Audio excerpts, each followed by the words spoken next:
All right, good evening, everyone. Or I don't know when you're watching this actually, so hope you're all doing well. Um, we are going to be talking about empathy next week, actually, which is great since we were just kind of talking about that with regards to awareness this week. So picture it. How many times have you had a bad day, and when you go to someone to complain about it, it could be your friends, your parents, boyfriend, girlfriend, and they just try and fix your problem. They're like, oh, I know what you can do instead. Just do this. Is that compassion and empathy? Or is that just trying to fix your problem? So we need to understand that there's actually a difference between showing empathy and trying to fix someone's problems, right? Because sometimes when you're trying to fix someone's problem, you're judging them or judging why they didn't do something, right? And so when we think about empathy, sometimes we have to listen. Sometimes it just is important if we just let the person talk, express how they're feeling, let out their frustrations, and just listen. And by saying, I hear you, I hear what you're saying. I'm sorry you're going through this. I hear you, right? That's a way of showing empathy, as opposed to saying, oh, well, why didn't you try this? Well, why didn't you do that? That's not necessarily showing empathy. That's telling someone else how to do or solve their own problems. So let's think about empathy. So there's this cognitive empathy, and that's having an understanding how someone else feels and what they may be thinking.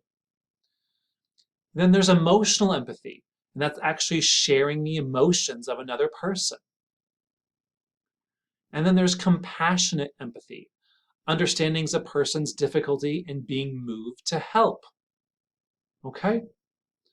So there's a variety of kinds of ways that we can be empathetic, and they're all important for us to develop.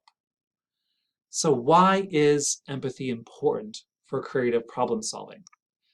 As we've talked about it, we have to be able to understand why someone is struggling with something in order to help them solve their problem. We can't just solve it. We have to listen to them. We have to understand. We have to say, huh, I hear that you're struggling with getting this done. I'm sorry you're struggling. Let me help you, right? It's not about just saying, well, you didn't do it this way. You should have done it this way. How can we develop the empathy? So here are some ways in which we want to be able to help develop empathy into someone else, for someone else. Honesty, listening, having an open mind, giving and receiving. It's a two-way street. And sometimes we have to map your experiences to others' experiences. And sometimes we have to adjust your perspective. Okay? You may not know exactly what they're going through, but can you just shift it a little bit so that you understand where they're coming from? Okay? These are the ways in which we can develop empathy. So that's the video for next week. Just a reminder, we just talked about this in class, but I'm not sure again when you'll be watching this. So you're going to complete homework assignment number 4, and that's identifying those problems in your personal, school, and big world life. And then you're watching this video and answering a short quiz. See y'all next week.